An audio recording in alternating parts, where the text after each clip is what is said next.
Bom dia, ouvintes da Rádio Assunção Cearense. Bom dia, internautas do blog do Edson Silva. Estamos começando agora o nosso programa, o blog do Edson Silva, da Rádio Assunção Cearense. A Assembleia Legislativa Cearense já gastou até o mês de setembro passado, hoje nós estamos no dia 3 de outubro, portanto, até o fim da semana passada, a Assembleia Legislativa Cearense já gastou, neste ano, um total de 1.306.399,61,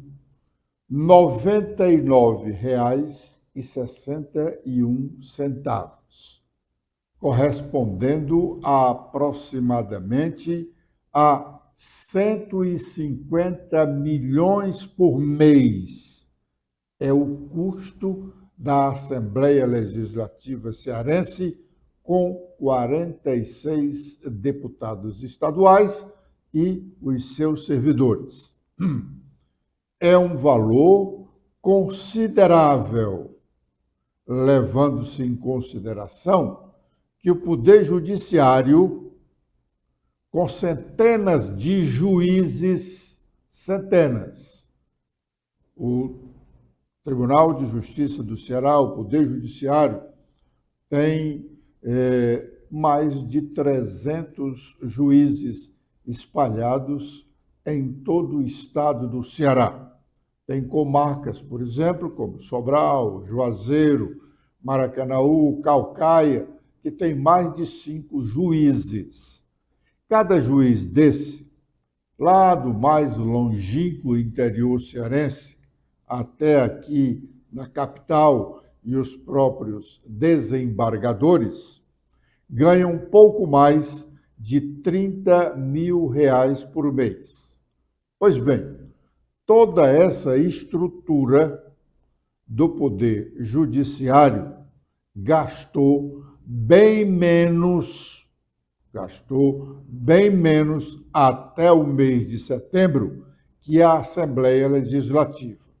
Ou, mais precisamente, gastou até o final de setembro o Poder Judiciário cearense 970.793.860,62. Esses números são oficiais, estão no balanço oficial do governo do estado referente ao 4º bimestre deste ano. O governo do estado do Ceará, por conta da Lei de Responsabilidade Fiscal, a cada 2 meses publica um balanço da sua receita e despesa correspondente aos 2 meses, ao primeiro bimestre, ao segundo bimestre e assim até ao 6º bimestre. O governo do estado publicou, no último dia útil de setembro, o balanço correspondente ao 4º bimestre deste ano. O que ele gastou oficialmente, ele e os 2 outros poderes, até o fim do mês de agosto. A publicação, a Lei de Responsabilidade permite que essa publicação seja feita até o 30º dia após o fim do bimestre. Então, como o bimestre terminou em agosto, o Estado teve até o final de setembro para publicar este balanço. E é exatamente com os números deste balanço que nós estamos trabalhando. E mais, também com o portal de transparência da Assembleia Legislativa. O portal de transparência não é nenhuma bondade do administrador público, é uma obrigação.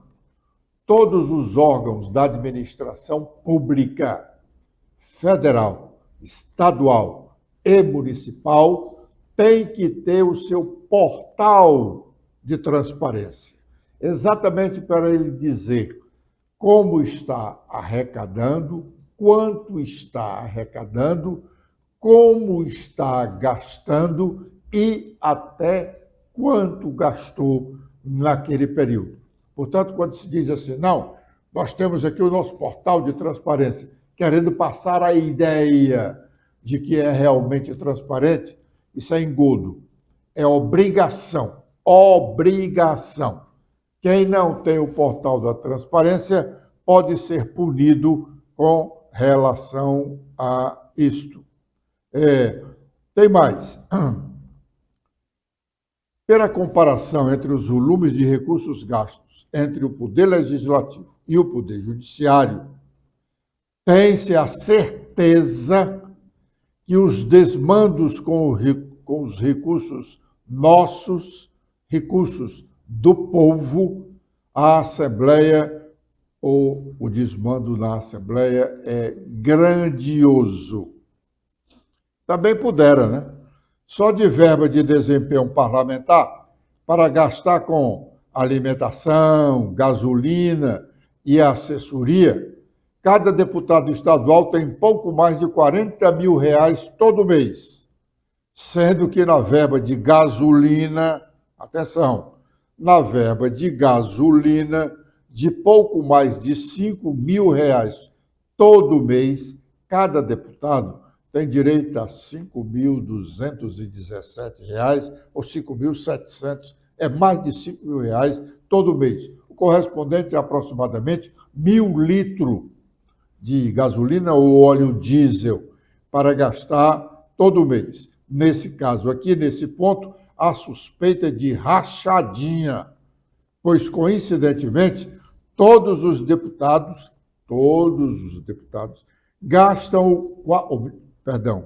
quase todos, porque há uma exceção pequena, pouquíssimos deputados não gastam todo esse dinheiro todo mês.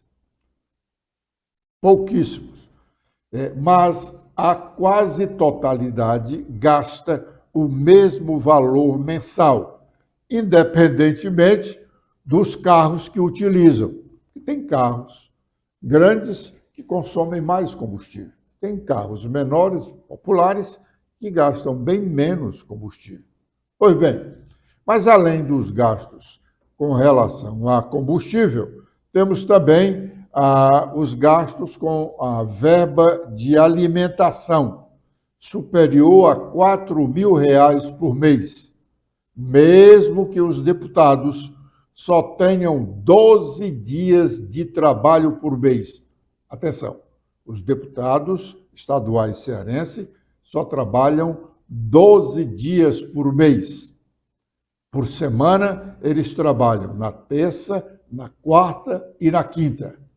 Não tem nenhuma atividade na Assembleia às segundas-feiras e nem às sextas, embora o regimento interno da Casa estabeleça a realização de sessão ordinária às sextas-feiras, mas isso não acontece por lá. É realmente um absurdo. A propósito de desmandos, o Poder Executivo não fica atrás. Se atentarmos para os gastos da União, os gastos que a União fez com o projeto de transposição de águas do Rio São Francisco para alguns estados nordestinos, e a briga que se trava agora para a efetivação de uma parceria público-privada do governo do Ceará para a construção de uma usina de dessalinização na Praia do Futuro. A transposição de águas do Rio São Francisco era anunciada como a solução definitiva para a garantia de água para a região metropolitana de Fortaleza, de início. E depois era uma garantia de abastecimento de água potável para todas as regiões do estado do Ceará, através do Cinturão das Águas, uma obra em que os governos do estado do Ceará e o governo federal investiram alguns milhões de reais. Agora se pergunta, cadê a água do Rio São Francisco? Que utilidade está tendo o Cinturão das Águas? Será que precisamos mesmo agora de uma usina de dessalinização ou de fazer funcionar os motores que impulsionam a distribuição de águas do Rio São Francisco, que agora estão indo para o mar? Tomara que essa briga para a construção da usina de dessalinização, ao custo total final de aproximadamente 3 bilhões de reais, não seja apenas para permitir a distribuição de uma gorda propina que pode chegar até 600 milhões de reais, ou 20% do total orçado para a obra. A propósito, a questão da construção da usina de dessalinização estava na manchete do UOL na manhã de hoje. Stephanie. Olá, Edson, olá, internautas do blog do Edson Silva. O UOL destaca que o diretor-presidente da Sociedade de Propósito Específico Águas de Fortaleza, Renan Carvalho, afirma que o projeto que vai erguer uma usina de dessalinização da água do mar não tem como afetar cabos de internet que estão instalados na Praia do Futuro, na capital cearense. Na semana passada, a entidade representante das empresas de tecnologia afirmaram que há risco da usina desconectar ou deixar lenta a internet no Brasil. O responsável pela obra, Renan Carvalho, diz que as empresas estão atuando apenas para ter uma espécie de reserva de mercado da região para cabos submarinos. Elas estão alardeando inverdades, assobrando a população, falando para as pessoas que, por não conhecer o que é a obra, podem entrar em pânico, mas não existe nenhum risco. Em engenharia, 2 mais 2 tem de ser 4. O que pode ser não existe em engenharia. O risco é zero. Não há argumentos técnicos contrários, disse Renan Carvalho. Bom, isso aí é uma matéria de interesse exclusivo da empresa que representa o consórcio da parceria público-privada.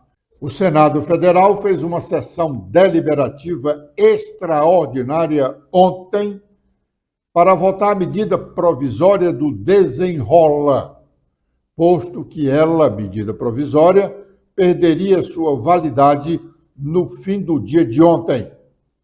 As medidas provisórias têm, assim que o presidente assina, ela já entra em vigor, já passa a ser uma lei. Mas elas têm que ser votadas pelo Congresso Nacional separadamente, nas duas casas, Câmara e Senado, num prazo de 60 dias. Se a medida provisória não for votada nesse prazo, ela perde a validade. Essa medida do governo, do desenrola, tem levado muitos brasileiros a negociarem suas dívidas em situações vantajosas. Daí a sua importância e a justificativa para a sessão extraordinária do Senado na tarde de ontem, como ressalta o presidente da Casa, o senador Rodrigo Pacheco. Vamos ouvi-lo.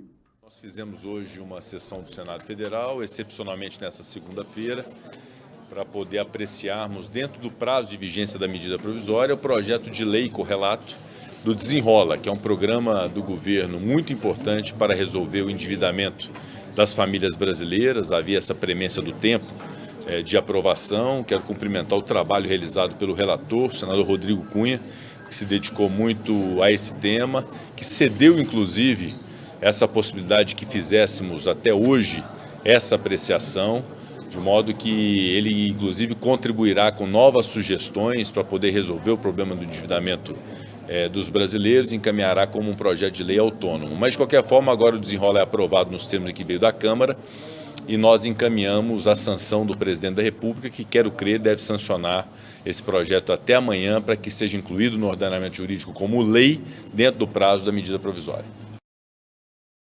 Agora é o momento de sabermos quais as nossas manchetes. Letícia.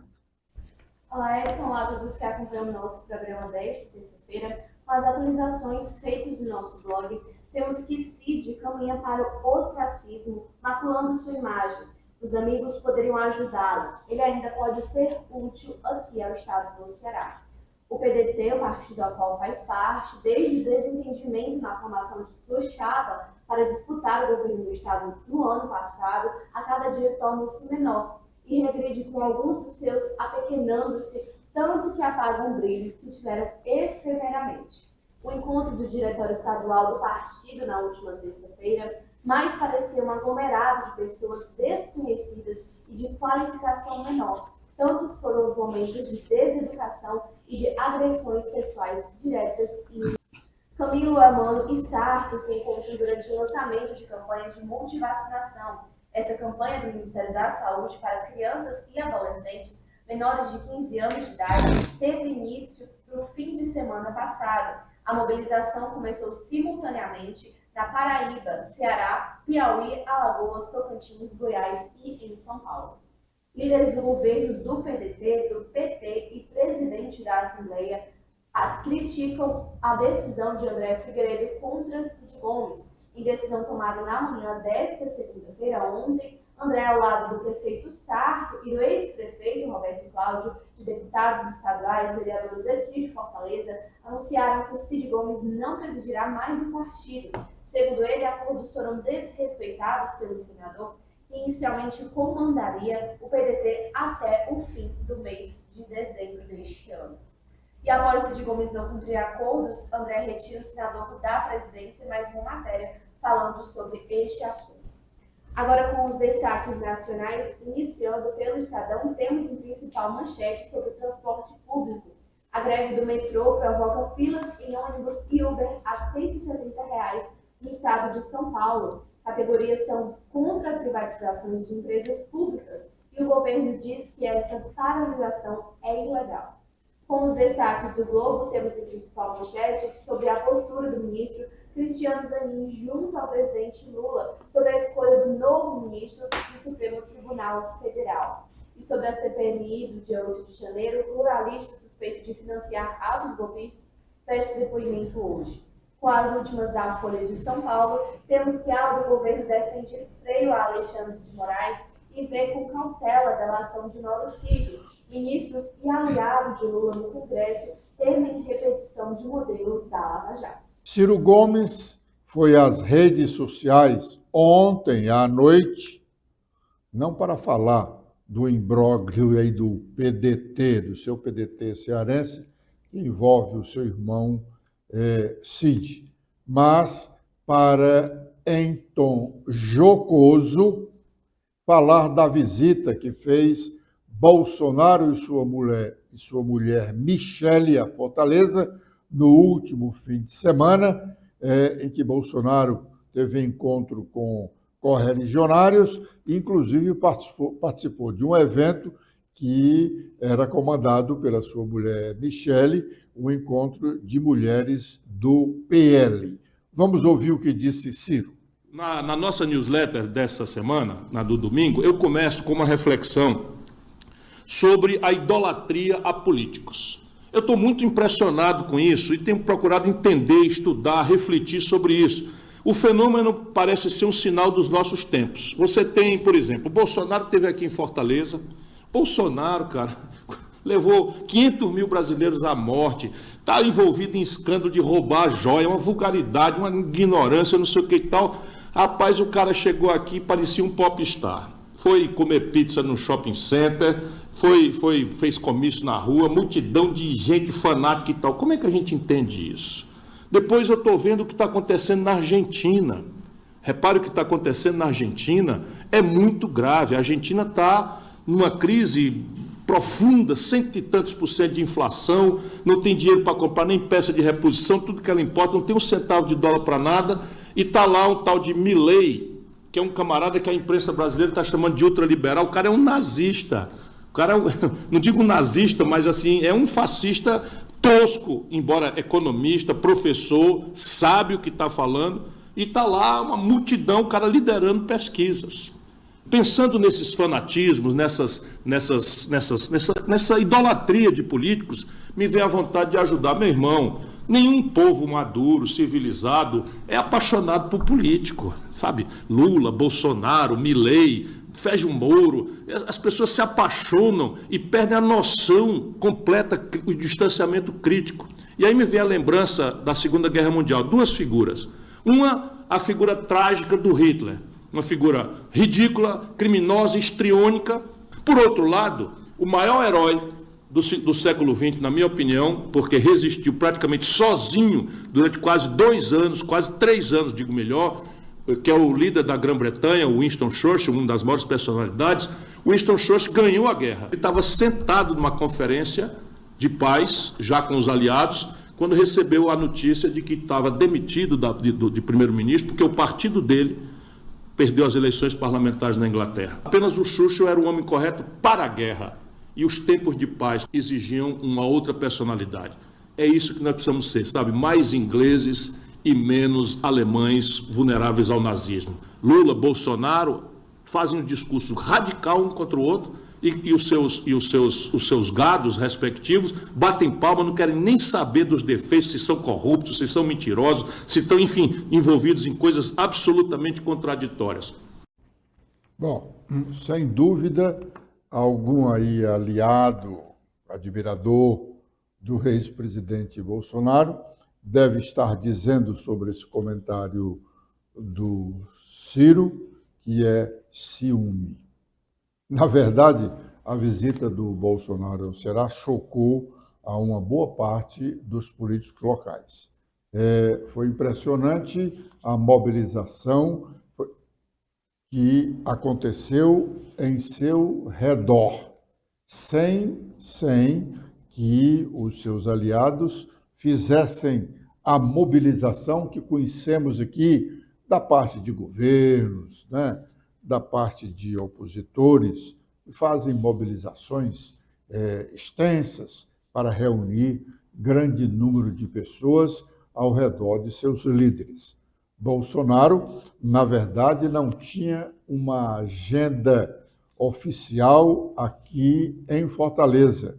Ele veio acompanhando a mulher, e a mulher, que era a grande estrela para um evento que foi grande realmente, lá no La Maison. Ontem nós falamos aqui do centro de eventos, a gente se engana, mas o encontro das mulheres foi realmente grande, muita gente, mas a festa foi dominada pelo Bolsonaro, antes e durante o evento das mulheres.